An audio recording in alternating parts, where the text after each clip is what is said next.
Hi, I'm Lorraine Ballard-Morrill. I'm here with Q102, and we're here with Kristins Crusade, where it's a run for the life your way. And I'm here with Bill Mitchell, who is the dad of the late Kristen Mitchell. Hello, Bill. Tell us why we're running today. Well, we're running today well, for a number of reasons. One of them is to keep the memory of my daughter alive, who was a domestic violence, dating violence victim.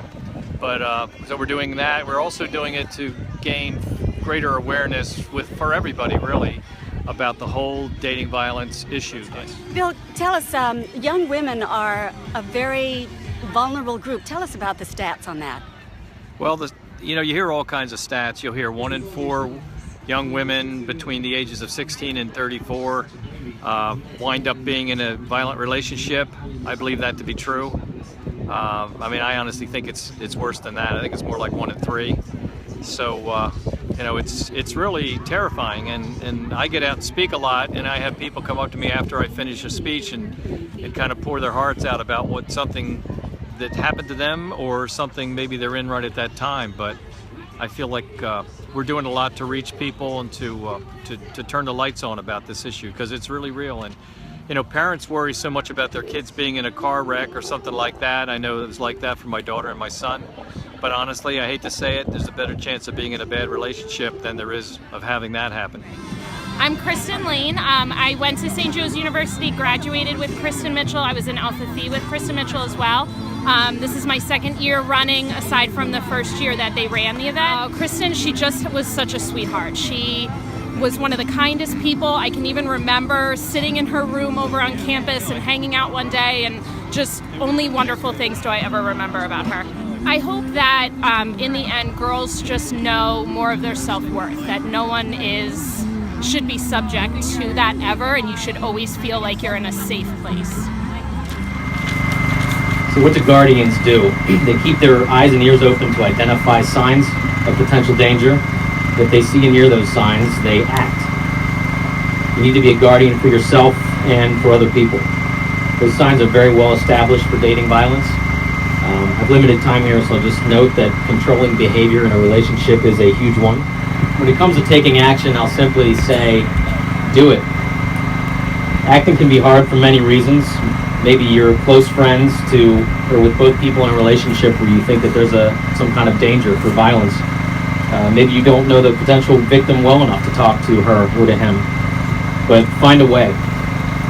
Tell a third party who you think's in a better position to talk to them, or, for example, type up an anonymous note and make sure it gets to the person expressing your concern. If you think you are in danger and you don't know what to do, you can call the SAFE hotline, which we have some little cards for that over there. But find a way. The second part is being a messenger. That's easy. You tell other people what I'm telling you right now. Spread the word. That's how you create more guardians. When you see or hear the word gym, I want you to remember what I just asked you to do.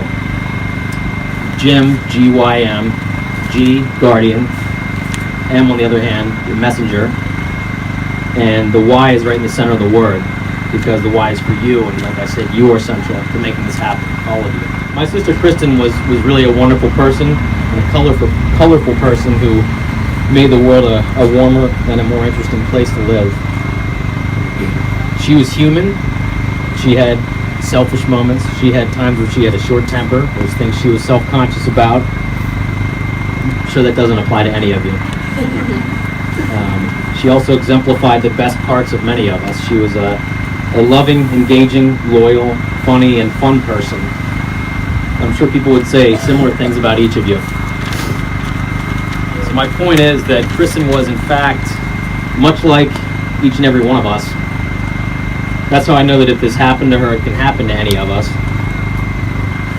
And that, in turn, is why it's so critical that you take what you hear today throughout the rest of the year and on.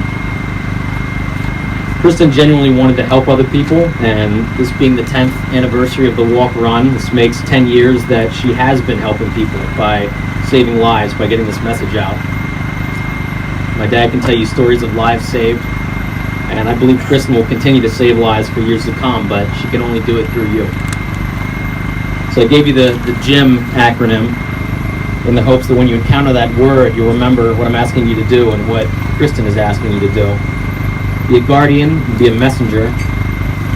Do it for Kristen and do it for the people whose lives you'll one day save. Bill, can you tell us if we would like more information about Kristins Crusade? What's the best way to get in touch? Well, the best way to get in touch is go to kristinscrusade.org. And Kristins has 2 I's in it. It's all one word when you spell it out, of course. So it's KRISTINSKRUSADE.org.